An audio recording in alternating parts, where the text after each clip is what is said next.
En aquel tiempo, Evelyn Whitmore tenía 64 años y una vida construida con una precisión casi obsesiva, como si el orden pudiera impedir que el mundo se desmoronara. Era viuda, empresaria y la fundadora de Whitmore Industries, una compañía de manufactura que había levantado durante décadas junto a su marido y que terminó consolidando sola después de enterrarlo. En el mercado la respetaban por una mezcla rara de elegancia fría y disciplina. Nunca alzaba la voz, pero bastaba con verla entrar para que la gente enderezara la espalda. En casa, en cambio, era otra cosa. Silencios largos, rutinas fijas, una taza azul con una grieta en el borde que se negaba a cambiar, porque todavía sirve, decía.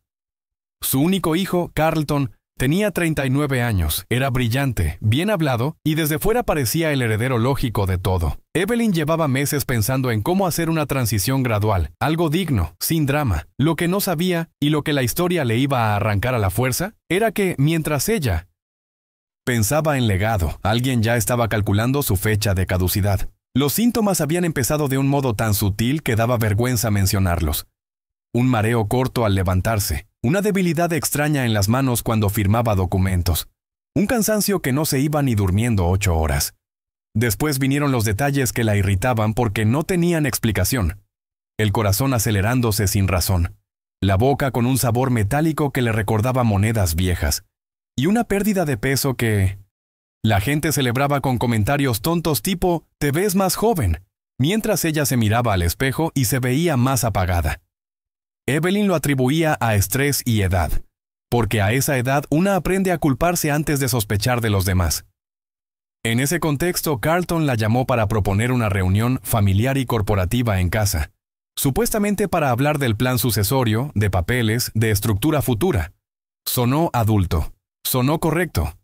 Ever, su esposa, apareció esa mañana demasiado impecable para una charla normal. Perfume caro, cabello perfecto, una amabilidad casi teatral. Y como siempre, fue ella quien preparó el café. Nadie en esa sala lo sabía todavía, pero ese día no era una reunión. Era el final programado de un plan. Rosa Martínez llevaba más de 20 años entrando por la puerta de servicio de esa casa, y si algo había aprendido en todo ese tiempo era a escuchar lo que no se decía. No tenía la costumbre de opinar, ni siquiera cuando veía cosas que le apretaban el estómago. Era de las que caminan suave, como si el piso pudiera romperse, pero sus ojos no eran suaves, eran de alguien que vio demasiadas vidas ajenas desde las sombras. Evelyn la había ayudado en momentos que nadie más supo, un tratamiento caro para su hermana, una deuda vieja que casi la dejó en la calle.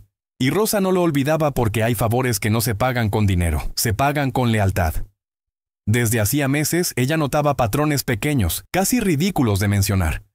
Evelyn solo se descompensaba los días que Ever hacía el café. Ever llegaba antes que nadie cuando había reuniones. La taza de Evelyn era enjuagada con un cuidado exagerado, como si fuera un ritual. Y había otro detalle, uno rarísimo, casi íntimo. Algunos días el café olía limpio, como siempre, y otros días tenía un fondo extraño, un olor seco, como polvo calentado al sol. Rosa empezó allí a anotar fechas en un cuaderno de recetas viejo, de esos con manchas de aceite. No escribía veneno, escribía mareo, náusea, confusión, palidez. Porque a veces la verdad entra primero por la lista de síntomas. Ever no era una villana caricaturesca, por eso daba miedo. Era carismática, sofisticada, y tenía esa sonrisa que hace sentir a los demás un poco torpes, como si ella siempre supiera algo que tú no. Había estudiado química, y lo mencionaba de vez en cuando como quien menciona un hobby, ligero, casual, pero con un brillo orgulloso en los ojos.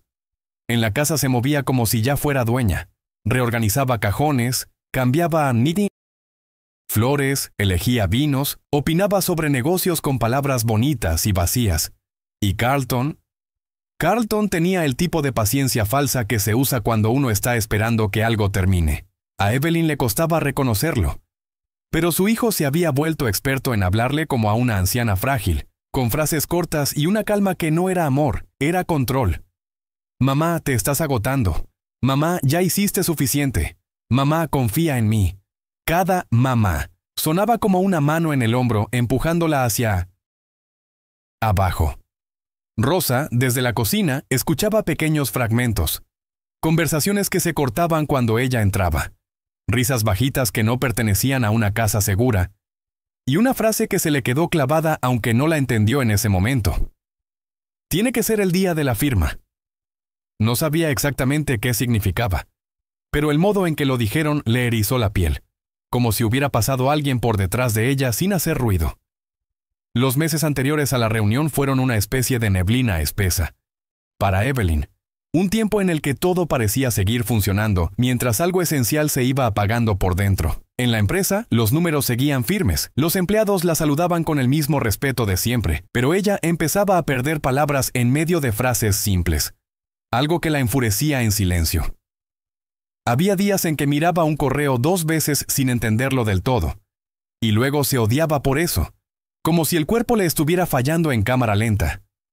En casa, Carlton insistía en que descansara más, en que delegara, en que firmara algunos papeles menores para aliviarse de cargas. Ever reforzaba la idea con una preocupación perfectamente actuada, acercándole mantas, preparando infusiones, tocándole el brazo con una suavidad que parecía cariño.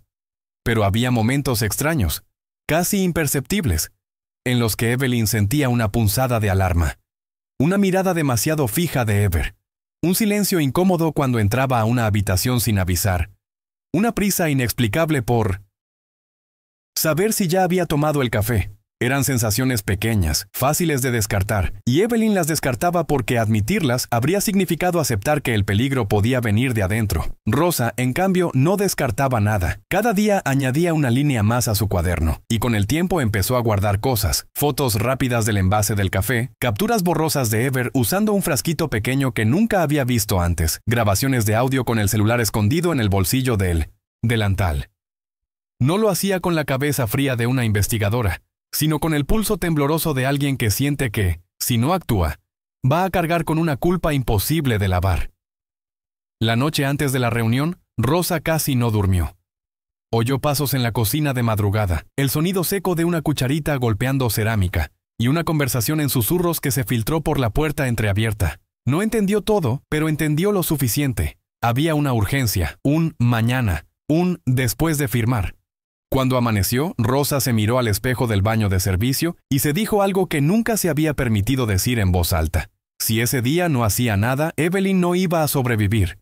Y esa certeza, pesada y clara, fue lo que la empujó a cruzar una línea de la que ya no habría vuelta atrás.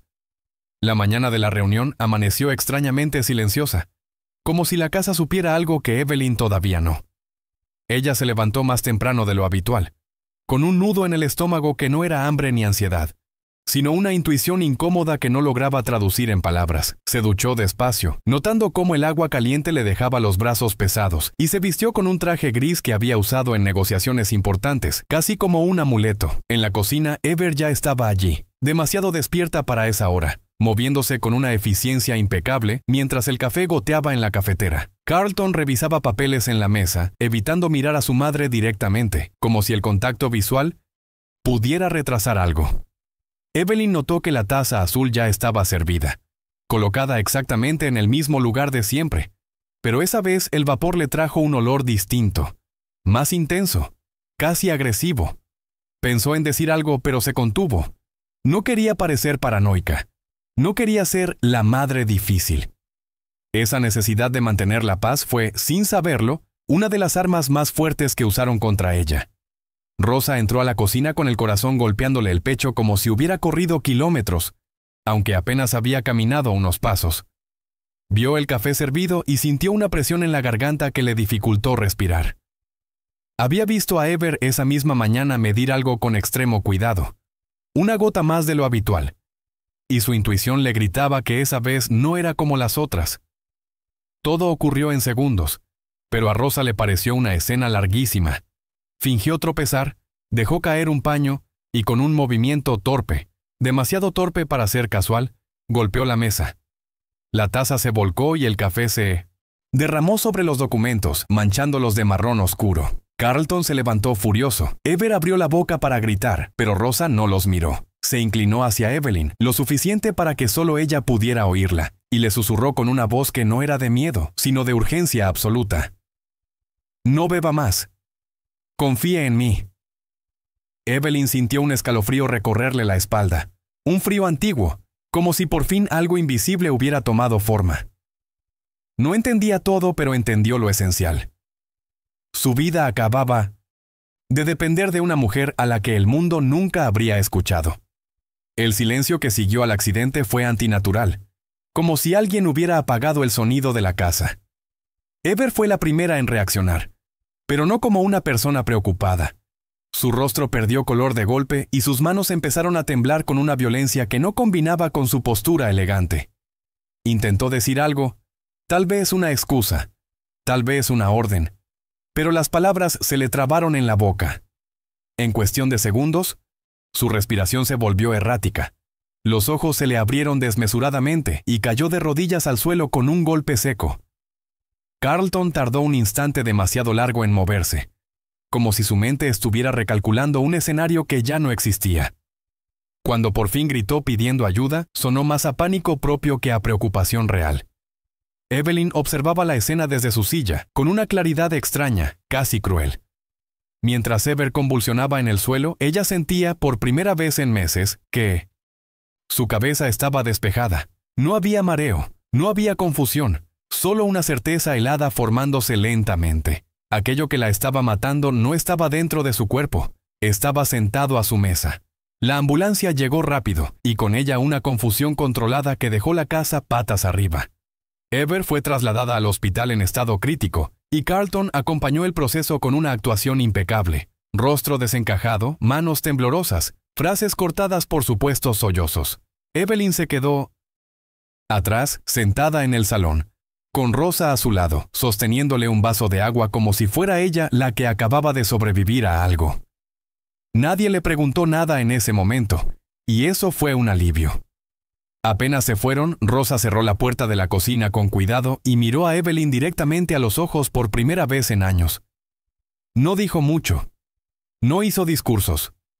Solo le mostró el cuaderno viejo, las fotos, los audios guardados en su teléfono, y dijo una frase que pesó más que cualquier acusación.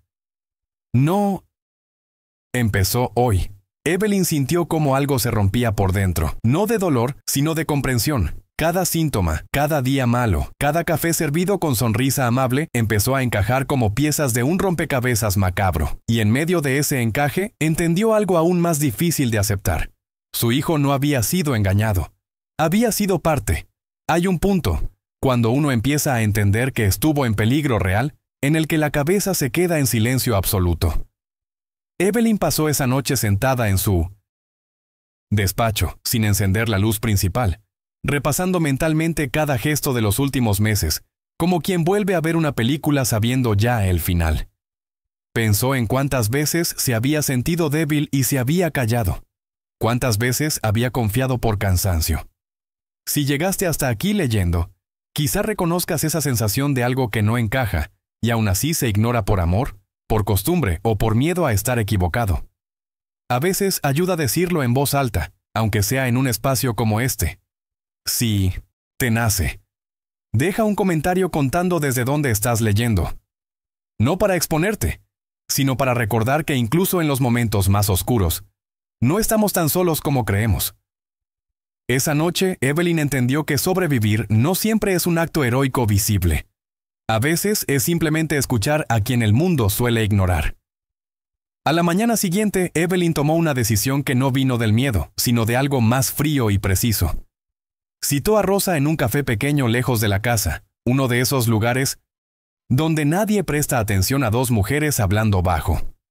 Allí, Rosa contó todo sin adornos. ¿Cuándo empezó a sospechar? ¿Qué había visto? ¿Cómo había grabado las conversaciones de Carlton y Ever discutiendo dosis, tiempos y documentos? Evelyn escuchó sin interrumpir, con una calma que sorprendió incluso a ella misma. No lloró, no gritó. Tomó notas mentales como hacía en las negociaciones más duras. Luego llamó a un abogado de confianza y, por primera vez en su vida, a la policía. Las horas siguientes fueron una avalancha: declaraciones, registros, órdenes judiciales. En la casa aparecieron frascos con etiquetas científicas, apuntes escritos a mano explicando concentraciones de arsénico, pólizas de seguro a su nombre que ella jamás había firmado, transferencias bancarias que drenaban la empresa en silencio. Cada hallazgo confirmaba lo impensable. Y en medio de todo eso, Evelyn sintió el duelo más extraño de su vida. No lloraba por la mujer que casi muere, sino por la madre que creyó haber criado a un hijo incapaz de algo así. La investigación avanzó con una velocidad que sorprendió incluso a Evelyn, pero no en la dirección que ella esperaba. Durante los primeros interrogatorios, la policía miró a Rosa con una atención incómoda, de esas que pesan más que una acusación directa. Era la empleada, la que estaba cerca, la que sabía demasiado. Hubo insinuaciones torpes, preguntas repetidas, una insistencia casi automática en construir una historia simple donde la traición venía de abajo. Evelyn observó aquello con una mezcla de rabia contenida y lucidez amarga. El mundo tiende a buscar culpables donde siempre los ha buscado. Pero esa vez no funcionó. Rosa entregó su cuaderno, su teléfono, las fechas, los audios. Mostró cómo cada descompensación coincidía con la presencia de Ever en la cocina. Cómo las conversaciones grabadas no dejaban espacio para interpretaciones benévolas. Evelyn, por su parte, abrió los libros de la empresa sin reservas. Expuso transferencias, contratos manipulados, seguros de vida firmados con una caligrafía que no era la suya. La narrativa fácil empezó a resquebrajarse, y con ella la comodidad de culpar a quien no tenía poder. Cuando registraron la casa con orden judicial, el plan dejó de ser una sospecha para convertirse en una estructura visible, casi obscena en su precisión. Encontraron frascos de arsénico escondidos entre productos de limpieza, notas técnicas con dosis calculadas al miligramo y un cronograma escrito a mano donde una fecha estaba subrayada 2 veces. El día de la firma. En una carpeta gris guardada en el fondo de un cajón, aparecieron pólizas de seguro y correos impresos donde Carlton hablaba sin rodeos del desgaste de su madre y de lo conveniente que sería que todo pareciera natural. No había rastro de duda ni de manipulación emocional por parte de Ever. Había entusiasmo, impaciencia, incluso una crueldad tranquila que helaba la sangre. Cuando los agentes se llevaron esas pruebas, Evelyn se quedó sola en el salón por primera vez desde que todo estalló. Miró la mesa manchada de café seco, los papeles arruinados, la silla donde su hijo había evitado mirarla a los ojos. Y entendió que, aunque el peligro inmediato había pasado, lo que venía ahora no iba a doler menos. Iba a doler distinto. El caso no tardó en filtrarse a la prensa, y lo que había sido una tragedia íntima se convirtió en un espectáculo público que Evelyn nunca pidió. Titulares hablaban de la empresaria envenenada, de la traición familiar, de la empleada heroína, como si todo pudiera resumirse en frases limpias.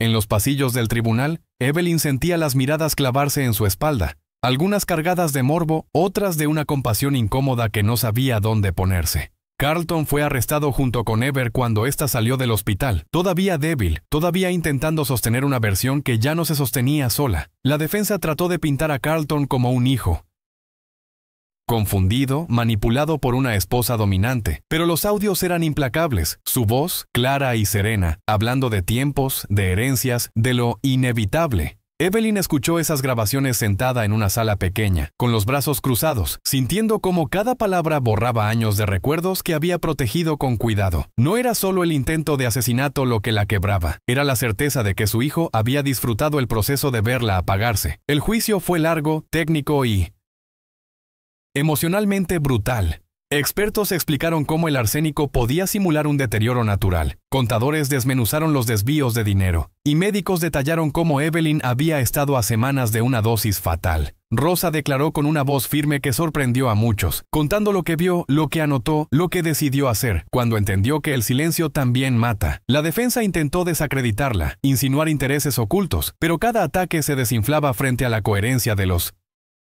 hechos.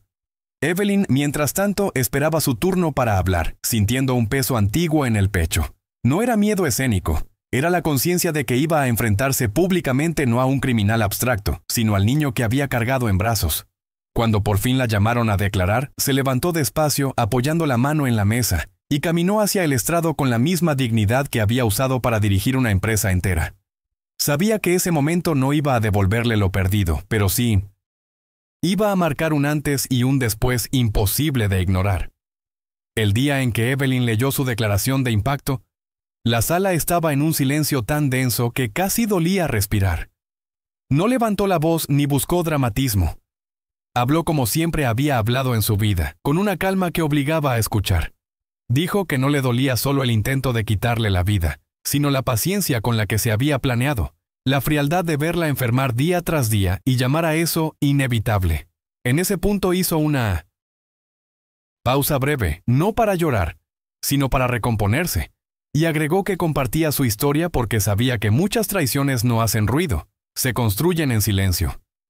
Si esta historia te está llegando de verdad, quizá valga la pena compartirla o dejar un comentario. A veces, alguien del otro lado necesita leer que confiar en la intuición puede salvar una vida. Evelyn cerró diciendo que el mayor castigo para su hijo no sería la prisión, sino vivir sabiendo que fue visto tal como era. Cuando terminó, no miró a Carlton. No hacía falta. La sentencia llegó meses después, clara y sin concesiones. Carlton y Ever fueron declarados culpables de intento de homicidio, conspiración, fraude y desvío de recursos, con penas máximas que los sacarían del mundo que habían intentado dominar. Rosa fue absuelta de cualquier sospecha y reconocida públicamente por su valentía, algo que a ella le incomodaba más de lo que le alegraba. Para Evelyn, el final no trajo alivio inmediato ni sensación de victoria. Lo que trajo fue espacio. Espacio para cerrar la empresa a su ritmo, para redefinir su legado lejos de la sangre y cerca de la lealtad, para aceptar que había perdido un hijo mucho antes de casi perder la vida. Hoy, cuando mira atrás, no habla de venganza ni de justicia perfecta. Habla de reconstrucción, de aprender que la familia no siempre es quien comparte tu apellido, sino quien decide protegerte cuando callar sería más fácil. Y eso, aunque llegó tarde, fue lo que finalmente la mantuvo viva. Después del juicio, la vida no volvió a la normalidad porque, sinceramente, ya no existía una normalidad a la cual regresar. Evelyn pasó semanas sin dormir bien, despertándose con la sensación de que había olvidado algo importante, como cuando uno sale de casa y no recuerda si cerró la puerta. Solo que esta vez la puerta era su propia historia. Empezó terapia por primera vez en su vida, algo que antes habría considerado una pérdida de tiempo, y se sorprendió al descubrir cuánto había guardado sin nombre durante décadas. Habló del marido, de la empresa, de la maternidad ejercida desde la exigencia y no desde la ternura. Habló sobre todo de la culpa de no haber visto antes, de haber confundido disciplina con amor, silencio con fortaleza. No buscaba perdonarse rápido, ni siquiera perdonarse del todo. Solo quería entender en qué momento dejó de escucharse para escuchar a quienes no la merecían. Con el tiempo tomó decisiones prácticas que también fueron emocionales. Reestructuró Whitmore Industries, vendió parte de la compañía y dejó el control operativo en manos de un equipo que había demostrado lealtad real, no interés disfrazado. Creó un fondo con su nombre, no para limpiar una imagen pública que no le importaba, sino para apoyar a mujeres mayores que, como ella, habían sido traicionadas en espacios donde se suponía que estaban seguras, hogares, familias, sociedades. Rosa siguió a su lado no como empleada, sino como alguien a quien Evelyn llamaba familia sin necesidad de explicaciones. Cuando escribe este relato, no lo hace desde la herida abierta, sino desde una cicatriz firme. Sabe que hay cosas que nunca va a comprender del todo, y aprendió a vivir con eso, pero también sabe algo con certeza absoluta. Sobrevivió porque escuchó a tiempo, porque alguien eligió no callarse, y porque entendió que el verdadero legado no es lo que uno deja, sino lo que uno decide no permitir nunca más. Hoy, cuando Evelyn recuerda todo, no lo hace desde el miedo, ni desde la rabia, sino desde una lucidez que antes no tenía. Aprendió que la traición más peligrosa no siempre grita ni se impone. A veces sonríe, sirve café y pregunta si dormiste bien. Aprendió también que el poder no inmuniza contra el daño emocional, y que la inteligencia cinética es solo una herramienta vacía. En su nueva rutina hay silencios distintos, menos pesados, y mañanas en las que el café vuelve a oler simplemente a café. Conserva la taza azul con la grieta, no por nostalgia, sino como recordatorio de que incluso lo que parece resistente puede romperse si se ignora una fisura demasiado tiempo. Ya no busca explicaciones para el comportamiento de su hijo. Entendió que algunas respuestas no traen paz, solo más preguntas, y aceptar eso fue parte de su recuperación. Este relato no existe para advertir, ni para asustar, ni para convertir una tragedia en lección universal. Existe porque Evelyn necesitaba cerrar el círculo con palabras, dejar constancia de que sobrevivió no por suerte, sino por atención, coraje y la lealtad silenciosa de alguien a quien muchos habrían pasado por alto. Su vida hoy es más pequeña en apariencia, pero más honesta. No dirige cada detalle, no controla cada variable, y por primera vez eso no la angustia. Si algo cambió de forma definitiva aquel día, fue su forma de mirar el mundo. Ya no da por sentada la bondad, pero tampoco la descarta. Camina con cautela, sí, pero también con una gratitud profunda por seguir aquí. Y eso, después de todo, fue el verdadero punto de llegada.